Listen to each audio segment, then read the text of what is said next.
So Germany is returning back to its fascist roots.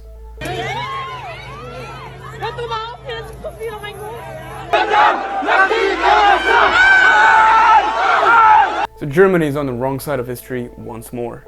You'd think that after committing a literal genocide less than a century ago, they'd be extra careful about not supporting genocidal ethnic cleansing regimes.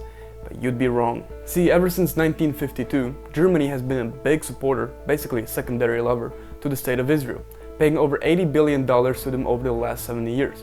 Now, this would be no issue if the State of Israel was not built on mass expulsion and ethnic cleansing of the Palestinians initiated by the Nakba of 1948.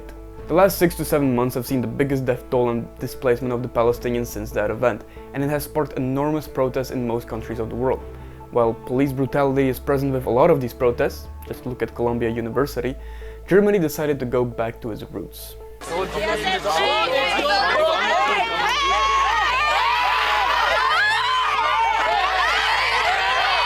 You might have seen some of the footage that I am showing. The German state excuses their actions, claiming that the protests themselves are anti-Semitic and Islamist, whatever the fuck that means.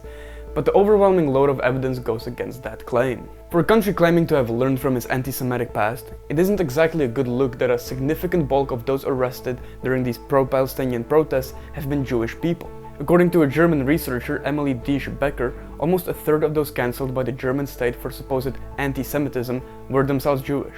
It's almost like these crimes aren't actually about anti-Semitism at all, rather about criticizing the State of Israel. A state that, as much as it wants you to believe it, isn't actually representative of the Jewish people, and never should be. These aren't isolated incidents either. Jewish people get their exhibitions cancelled over anti-Israeli comments, they get arrested protesting while wearing a literal yarmulke, or they get called self-hating Jews and anti-Semitic for being against a literal genocide. In this recent case, during the 2024 Berlinale Film Festival, where a movie made by an Israeli and a Palestinian won Best Picture, both directors took the spotlight to highlight the genocide taking place and the state of apartheid they will both be returning to. Now, this could be a good time for German politicians to self-reflect about Germany's democratic values and commitment to human rights. Now, who the fuck am I kidding? The Berlin mayor called the Jewish Israeli director anti-Semitic, and Germany's Ministry of State for Culture that was present during the show claimed that she was only clapping for the Israeli director, not for the Palestinian. Just blatant racism right there. Germany has really learned nothing. But okay, you might be saying, protests and chants in support of Hamas should not be allowed. It's a terrorist organization after all. So what are some of those pro-Hamas chants people get arrested for in Germany? Berlin criminalizes the slogan "From the river to the sea, Palestine should be free." German police stomp out vigil candles for Palestine. German police arrest Jewish Israeli woman Iris Hefetz for holding a poster that says, "As a Jew and Israeli, stop the genocide in Gaza," in Berlin. So let's be absolutely clear here. People are not being arrested for supporting Hamas or for any anti-Semitic comments. Nobody, and I mean nobody in these protests, from all the footage that we have seen and my personal experience, has blamed Jews for the genocide in Gaza during these protests, nor are people calling for the death of all Jews. The demands of protesters all over the globe, but especially in Europe and the United States, are clear.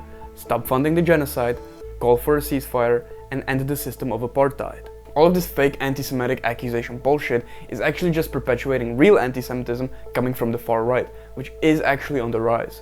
Germany doesn't believe in human rights nor in ethnicities as equal. Germany believes in Zionism, which is Jewish supremacy. For Germany, genocide is only bad if it's targeted against the Jews. Arabs don't count. Kenneth Roth, a son of a Jewish Holocaust refugee and a former Human Rights Watch executive director, summed this up perfectly.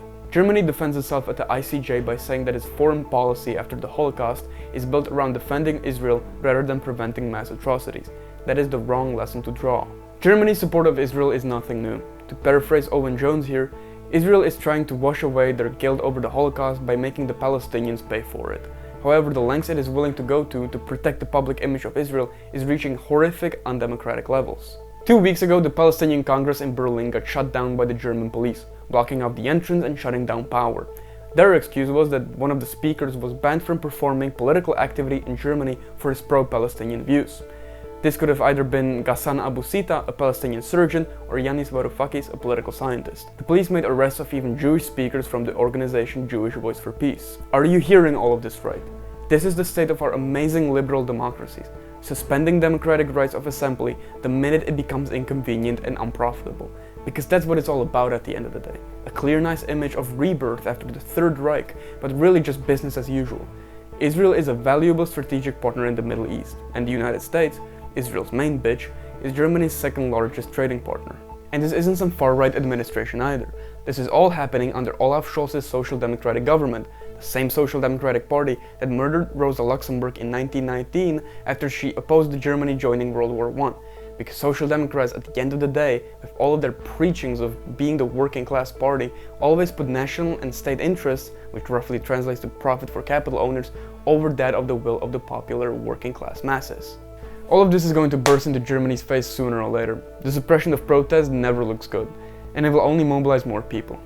Israel is losing its public image. A poll finds that the majority of German public sees Israel's actions as unjustified. I will end with this. If this is what our democratic governments treat us like when we openly criticize a state in the Middle East that isn't even themselves, think about how they will treat us once we mobilize and protest against them. Is this democracy?